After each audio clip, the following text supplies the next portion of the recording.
بسم الله الرحمن الرحيم. اللهم بسم الله صل الرحمن وسلم وزد الرحيم. وبارك ازيكم على جميعا، سيدنا عاملين ايه؟ محمد يا رب وعلى اله تكونوا وصحبه بخير. وسلم اجمعين. هنعمل النهارده مع ازيكم بعض جميعا الوصفه عاملين ايه؟ يا الجميله رب اللي تكونوا قدامكم بخير. دي، وهي وصفه شايفين الهريسه الصينيه الجميله الدمياطي. دي؟ دي هنعرف الوصفه النهارده بتاعت كل النهارده. تفاصيلها هنعمل وكل الهريسه تكاتها الدمياطي اللي تخليها بكل طالعه زي ما انتم تفاصيلها شايفين كده وبكل احلى من بتاعه تكاتها. ان شاء المطاعم. الله لو جربتها بالطريقه دي شايفين عمركم ما متقطعه عامله هتفكروا ازاي؟ تشتروها تاني، وهتعملوها كل يوم لاولادكم. لما قطعتها طالعه قطع وجميله ومقرمشه وحلوه قوي. بس في حاجه عايزه اقول لكم، تقطعوها ما تسيبوهاش لما تبرد قوي، لان انا سبتها لما بردت طولت شويه فجمدت في الصينيه. فحاولوا تقطعوها وهي دافيه قبل ما تجمد. قطعناها مع بعض وكلتها والله طعمها مع بعض الطريقه الجميله دي، ونشوف عملناها ازاي. يا ريت تحطوا لايك للفيديو وتشتركوا في القناه وتفعلوا الجرس، ونبدا مع بعض ان شاء الله نعمل الوصفه. في الوصفه بتاعتنا قبل ما نبدا في الوصفه بتاعه الهريسه، هنعمل الاول العسل اللي هنسقي بيه الهريسه. عندنا دول 2 كوبايه سكر، ده 1 2، وهنحط عليهم كوبايه ميه. كده لقيتها في السكر فهشيلها، وهنزل زي ما قلت لكم بكوبايه ميه على نص ليمونه. هنزود برضو نص ليمونه اهي،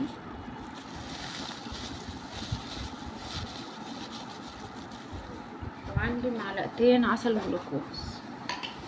عسل الجلوكوز ده اللي بيخلي الشيره بتاعتنا او السيرب تنجح ويبقى لونها كده، يعني لونها بيلمع ما تسكرش معانا ولا اي حاجه. ده السر بقى بتاع السيرب المظبوط او العسل المظبوط. معلقتين عسل الجلوكوز دول، وما نقلبش. هحط بس العسل بتاعي زي ما قلت لكم، كوبايتين سكر مع كوبايه ميه مع معلقتين كبار عسل جلوكوز، دول تقريبا تلت كوبايه.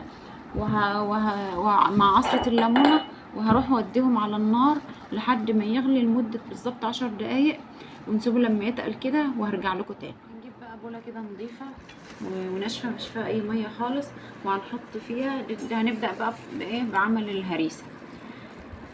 هنحط فيها معلقتين عسل جلوكوز. عسل الجلوكوز ده متوفر عند بتاع مستلزمات الحلويات او عند اي عطار، موجود عنده ومتوفر ومهوش غالي ولا حاجه.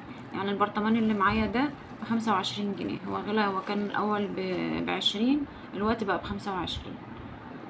وكميه كبيره بتعملي منها يعني حاجات كتير، بتفضل عندك فتره تعملي منها، لان زي ما انتم شايفين كده سمكه يعني تقيل وبيفضل عندك فتره طويله.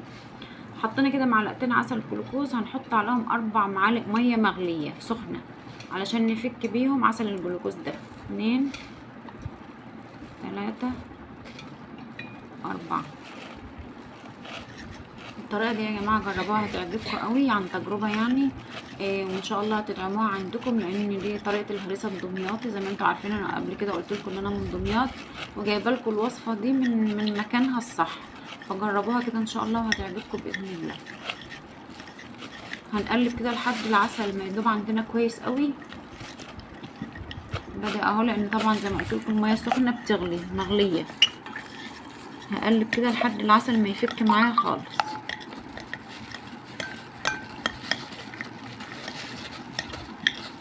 اهو بدأ يفك معانا اهو خالص. معلقتين عسل جلوكوز مع 4 معالق ميه مغليه.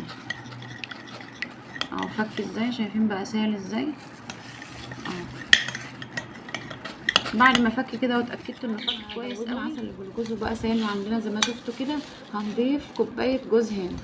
كوبايه جوز هند من اللي هو الرزايه اللي انتوا شايفينه ده، مش اللي هو الناعم القوي ولا اللي هو العريض الخشن. ولو عندنا عريض مفيش مشكله، ممكن ان احنا نفرمه في الكبه بتاعتنا وننعمه زي ما انتوا شايفين كده. هنقلب لحد ما يشرب كويس قوي الميه بعسل الجلوكوز كده.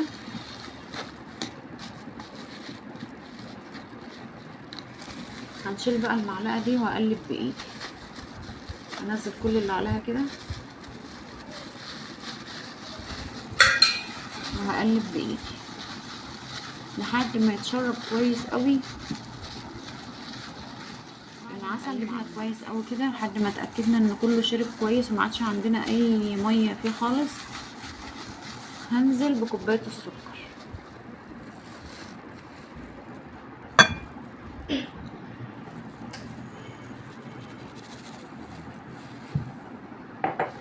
وهقلب برضه.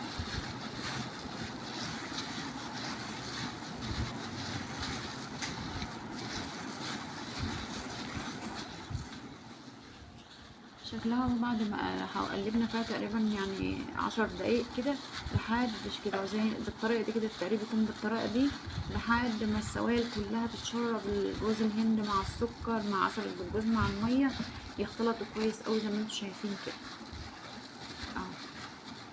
شايفين بقى بند كده. هننزل بقى بالدقيق السميد بتاعنا. دقيق السميد بتاع الهريسه ما يبقاش ناعم قوي، لا يبقى ناعم قوي ولا خشن قوي، اللي هو الوسط. هوريهولكوا اهو انا بنزل بيه. الدقيق بتاعنا مش ناعم قوي ولا خشن قوي، اللي هو الدرجه الوسط.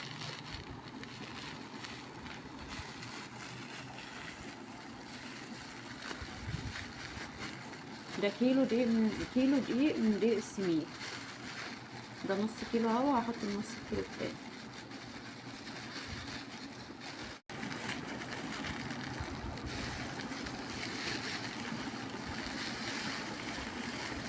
بس انا بقطع النص كيلو التاني.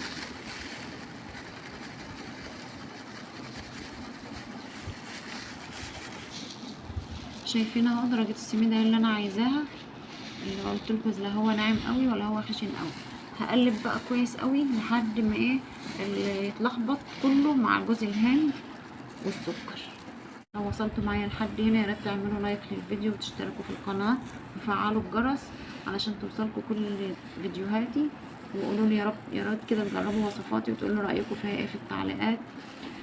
ويا جماعه اللي يتفرج على الفيديو يا ريت يكتب تعليق حلو كده علشان اعرف رايكم ايه في الوصفات بتاعتي، ويقولوا لي على اي وصفه انتوا عايزينها وانا اعملها. معايا ده كوبايتين سمنه، انا كنت سخنتهم بس حسيت ان هم بردوا شويه، فهوديهم على النار اسخنهم تاني شويه وهرجع. بعد ما سيحنا كوبايتين السمنه وسخناهم على النار، هما كانوا سايحين بس احنا سخناهم على النار لان قلت زي ما قلت لكم ان هي لازم تبقى سخنه. هنزل بهم كده كلهم وهبتدي ان انا اقلب كده بالمعلقه لحد ما يبرد واعرف اقلبه بايدي.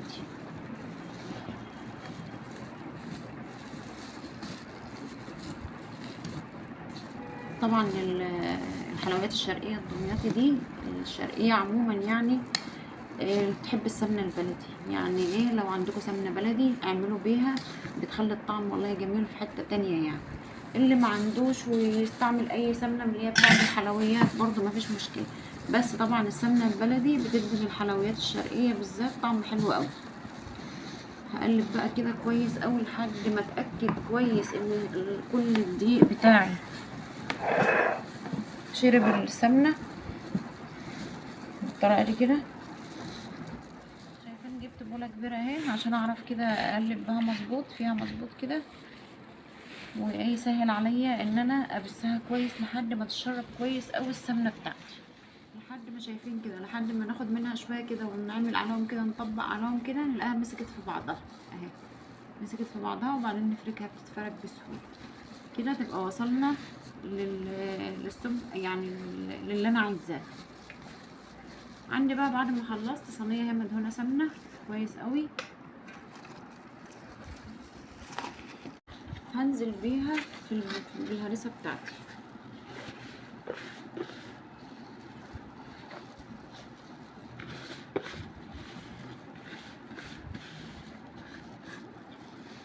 اللي عنده قارب، اللي عنده صاج من اللي هو المربع ده يبقى كويس يعمل فيه، لكن انا ما عنديش فهعملها في الصينيه دي مش مشكله. احاول كده افردها يعني يبقى السمك في كل النواحي بتاعت الصينيه واحد. بعد ما حطيناها كده شايفين كده ده السمك بتاعها، نعملها بايدنا كده عقله صابع بالظبط اهي، ده بيبقى السمك المظبوط للهريسه. هجيب عندي بقى البندق، طبعا الهريسه بتحب المكسرات الكتير، فانا جبت كده بندق مجروش اهو، وهبتدي اضيف على الوش بتاعها. اللي حاببها بعين الجمل يحط عين جمل، بالفستق يحط فستق. دول شويه انا جايباهم مجروشين كده ومش غاليين والله، يعني الكيسين دول كيسين كده مجروشين الكيس ب15 جنيه. كل حاجه الوقت عاملينها طبعا اكياس كده صغيره عشان طبعا الحاجه بقت غاليه والحاجات اللي هي الصغيره اللي بيعملوها في المحلات دي بتشجع الناس ان هي تجيب وتعمل. انا عن نفسي بجيب الوقت الاكياس الصغيره دي المجروشه دي، بيبقى سعرها معقول وبعمل بيها بتبقى حلوه ونوعيتها نظيفه. هفردها كده وابسها كده وارجع لكم تاني عشان اقول لكم هنضغط عليها ازاي وهنثبتها ازاي.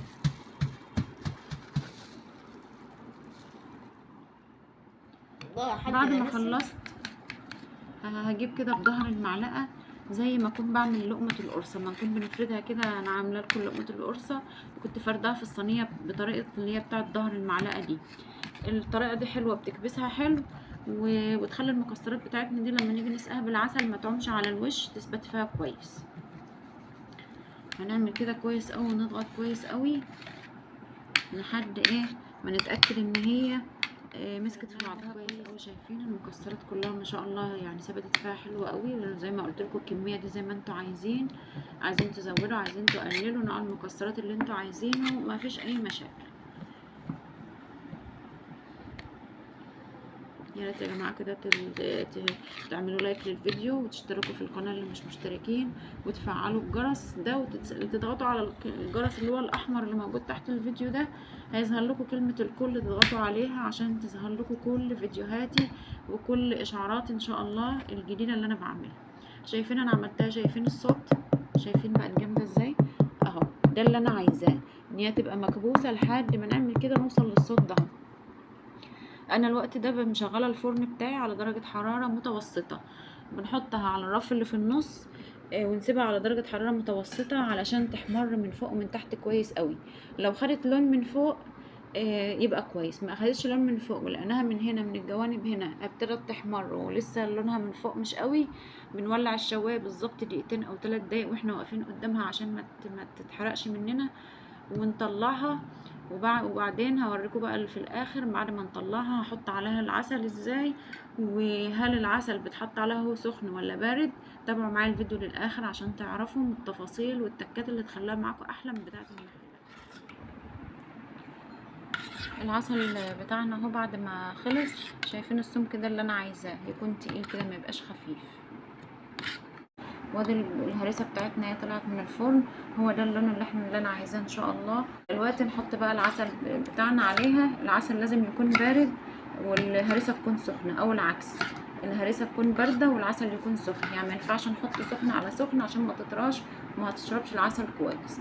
هنبدا كده ننزل بقى بالعسل، وكميه العسل اللي احنا عايزينها على حسب الرغبه برضو، اللي بيحبها مسكره بيزود، اللي بيحبها ناقصه يقلل زي ما انتوا عايزين. هننزل كده بسم الله وهنسيبها لما تتشرب العسل بتاعها كويس. نوزعه كده على الوش كويس طبعا عشان هو تقيل زي ما قلت لكم فما بيمشيش عليها مظبوط كده، فاحنا نوزعه كده بالمعلقه عشان انا كبسها حلو برضو في الصينيه. المكسرات ماسكه عليها كويس، هي يعني ما عملتش على وش العسل لما حطيته ولا حاجه.